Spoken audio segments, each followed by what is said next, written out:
Welcome back to another episode with Fight Pass with Mitch, presented by Notorious Pulls Radio. And for this week's episode, we're going over a major fight against Israel Adesanya and the current middleweight champion, Alex Pereira. Guys, this is happening in Miami-Dade Arena on April 8th, main card at 10 p.m. And this is one of the biggest rematches of 2023 that is going down Saturday night. So if you're first time watching us, please remember to leave a like, follow, and subscribe, and follow us on all social media platforms. So let's get into it. Alex Pereira, the current champion, who defeated Israel Adesanya in Madison Square Garden in the 5th round by TKO. As you all know, this is one of the biggest rivalries in MMA currently. And the biggest reason is that this rivalry has been on since these two were professionally kickboxing in glory. As you know, Alex Pereira has already defeated Israel Adesanya 3 times. One time he's defeated him by decision, one time by knockout in kickboxing, and then he took his title in MSG in the UFC octagon, which a lot of people doubted that he was going to be able to do that. As you know, Adesanya, the last style bender, he's a huge crowd pleaser, fan favorite, very vocal, very animated, one of the most exciting middleweights to ever grace the octagon. This rematch is almost a no-brainer. The way I see it, Alex Pereira is Adesanya's kryptonite. If you ever watched Superman, there was not a lot of people who can beat Superman. And Adesanya is like the Lex Luthor in this story. He just has that winning recipe over Adesanya. He just lives in his mind rent-free.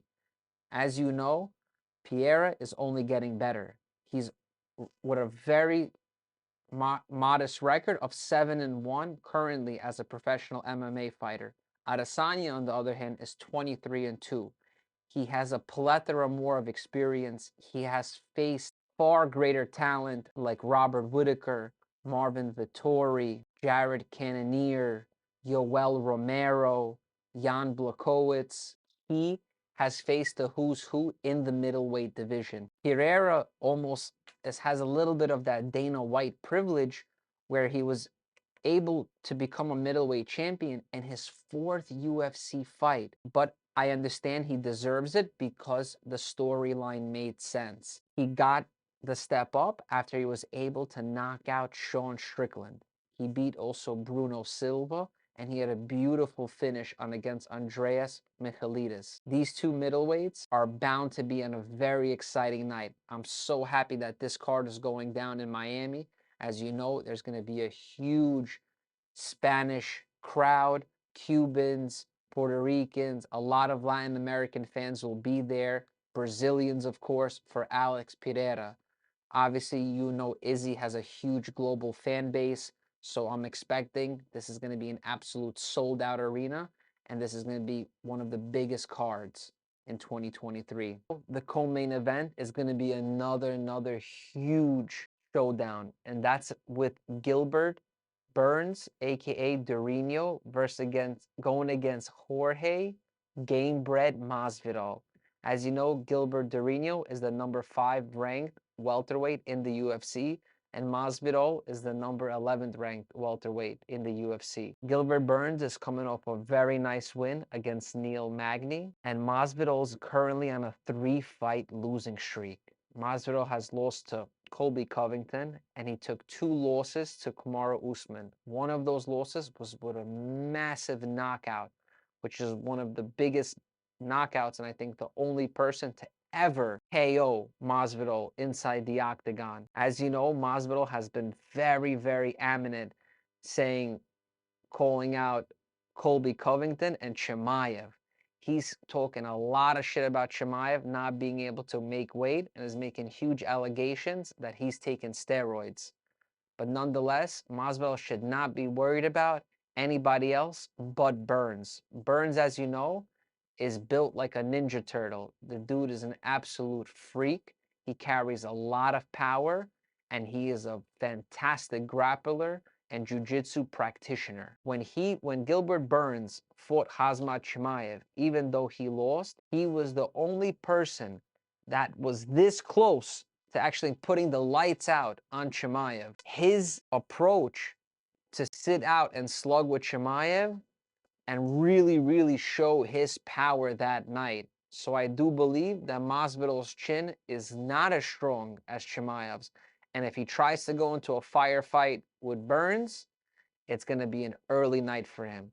I'm going to be easily rocking with Durinho that night over Masvidal. I feel like Masvidal is too much of a journeyman, and he's never actually pulled a string of wins for a long time in his career. His little rise back to fame is when he had a beautiful knockout against Darren Till. He obviously had that record-breaking KO on Ben Askren, and then he was able to secure this made-up belt that was given to him by The Rock, the BMF belt. But since then, no one has been able to strip this BMF belt from him due to this Dana White privilege bullshit, and he's got beat the fuck up by Colby Covington and Kamaru Usman. He was saying the only thing that Colby Covington is the champ of is calling the cops. He is no champ in the UFC. He's the champ of cop calling, because he actually settled his shit with Colby in the street versus in the octagon. He obviously couldn't beat him in the octagon, so he actually saw him at the club or at the restaurant. He had to two-piece him, and then the cops were called, and then there's been a case against Masvidal. Nonetheless, I'm happy Masvidal is coming back. I don't see him having a real good chance against Gilbert Burns. I think he's way too much stronger, better grappler, and has way better experience than Masvidal when it comes to mixed martial arts. So I'm going to have to easily rock with my guy Durinho on Saturday night at the co-main event. The next match is going to be one of the most exciting, and these two bantamweights are really, really on the up and coming. And the first one I'm going to introduce, and that's Rob Font. He's the number 6 ranked bantamweight in the UFC, and he's going against the highly, highly talented Adrian Yanez, who's ranked number 12 in the UFC. Rob Font is 19-6. He fights out of the New England cartel with Calvin Kattar. He's on a 2-fight losing streak. He actually lost to Chito Vera. He lost to Jose Aldo. And prior to that, he had a nice little 4-fight winning streak against former champion Cody Garbrandt. He had picked up a beautiful win over Marlon Moraes. He had a nice win over Ricky Simon. And he also beat the current Bellator bantamweight champ, which is Sergio Pettis, when he was currently in the UFC. Adrian Yanez is on a 6-fight win streak, fighting out of Texas. Entered the UFC via Dana White's Contender Series in 2020. Has since then been on a 6-fight winning streak, and no one has been able to solve this puzzle. There is a lot of eyes on Yanez. As you know, Rob Font is a very durable and a very large bantamweight. He's competed prior in featherweight, but now has found the secret recipe to make weight at 135. I'm really excited. This will be the biggest test of Yanez's career.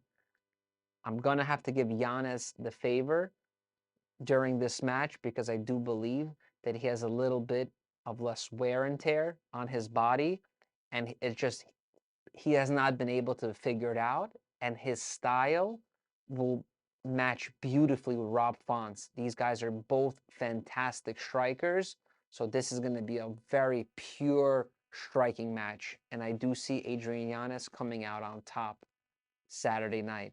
So probably the winner of this fight, in my opinion, should line up to fight Umar Nurmagomedov. I really believe he deserves a very big fight, and I do believe between the two of them, they should meet up later on, probably closer to September, October, and settle this out.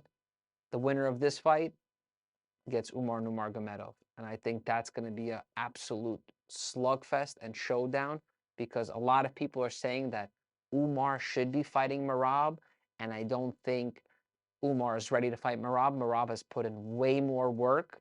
He has faced way higher competition, and I think Umar still is a few fights away before he can really enter the top 5. The next fight we're going to discuss is a really awesome fight. And that's with Kevin Holland versus Santiago Ponzinibbio. Kevin Holland, as you know, retired, came back. Long story short, this is Big Mouth. He says one thing, does another thing. But long story short, he's been in the UFC since 2018, and he already has 18 fights with the promotion. This will be his 19th fight in the octagon. This man is absolutely no slouch. He will fight absolutely anybody, and this is why he remains on the roster, and he's a huge fan favorite. His last fight, he obviously lost to Stephen Thompson. There was talks about he suffered a hand injury, but still fought through and at least made it to the end and lost by decision. He fought Khamzat Chimaev. As you see, Gilbert Burns gave Khamzat a real test. Kevin Holland quickly got ragdoll and choked out. There's no competition. He had a nice win over Tim Means and Alex Oliveira. His opponent, the Argentinian Santiago, has been with the promotion since 2014, and this will be his 17th fight with the promotion. So he's been in the UFC 4 more years, and he has 2 less fights than Kevin Holland. That's to show how active Kevin Holland has been since entering the octagon with the promotion. The last win that Ponzinibbio had was against Alex Morono, which was a beautiful win.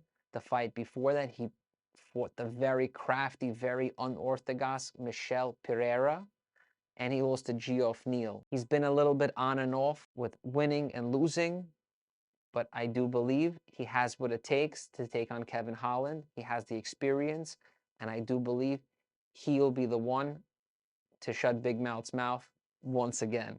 Kevin Holland, he is a trailblazer. It fits him perfectly, but I do believe that Ponzinibbio has enough in his arsenal to take him out and to really show out that night.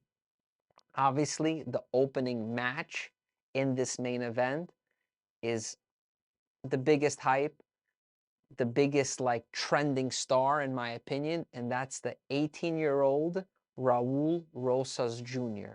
He's undefeated. He's 7-0. There's a lot of hype behind him. There was a lot of controversy that he got the main event slot over some other people in the prelims who thought they belonged to be in the main event.